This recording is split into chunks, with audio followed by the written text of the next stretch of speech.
Okay, Andy, Warren and Stuart Watson here at Portman Road. A Portman Road that was packed with supporters this afternoon, just over 21,000 inside here. Most of them would have been here hoping and praying for an Ipswich Town win at the start of a new era, the day where fans can finally return to football grounds. They didn't get it, but what they did get is a local boy scoring a 90th minute equaliser, and the roar when that goal went in, Stu, was like something we haven't experienced at this football ground, not just last season, but going back quite some time in general.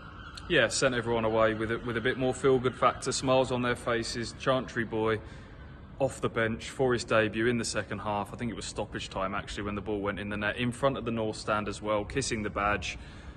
So that was great, but prior to that it felt like Ipswich were kind of petering towards a defeat that no one really saw on the cards today. So Paul Cook talked about the friendly defeat to Millwall being a bit of a reality check, and maybe today is another one of those for Ipswich Town.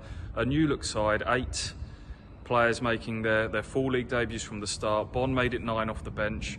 Obviously there's a few that have signed and not quite yet ready to be involved. There's more to come, and Paul Cook's message afterwards was this team needs to be given time to grow, and I think that's fair, isn't it? Yep, I think that's fair. I think that's something that Paul has been talking about all week in the lead up to this game, and I think he'll be pleased with the way the fans reacted to both that message and being behind twice against Morecambe as well.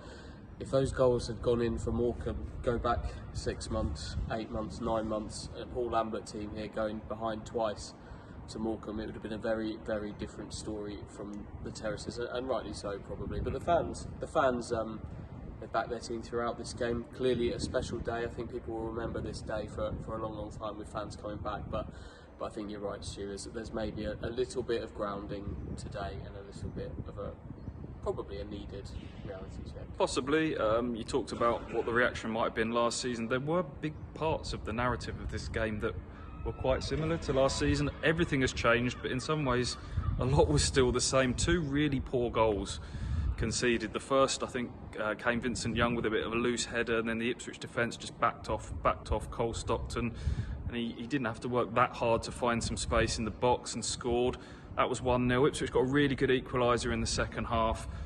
Scott Fraser played a really neat 1-2 with Chaplin in the box and fired across the goalkeeper, and you're thinking, go on then, kick on. And again, a really sloppy goal conceded. I think Penny sold Wolfenden a little bit short at the back. He then tried to kind of dribble out of defence as the last line, got the ball nicked off him by Stockton, who again rounded the goalkeeper, and despite Janoy Donasian's best efforts, managed to put the ball in the net, and that second goal kind of sucked the life out of things a little bit. And then the referee made some very strange decisions, some odd free kicks and yellow cards, which kind of killed the momentum towards the end. And credit to Morecambe, they've come here, first time ever that they've played at League One level.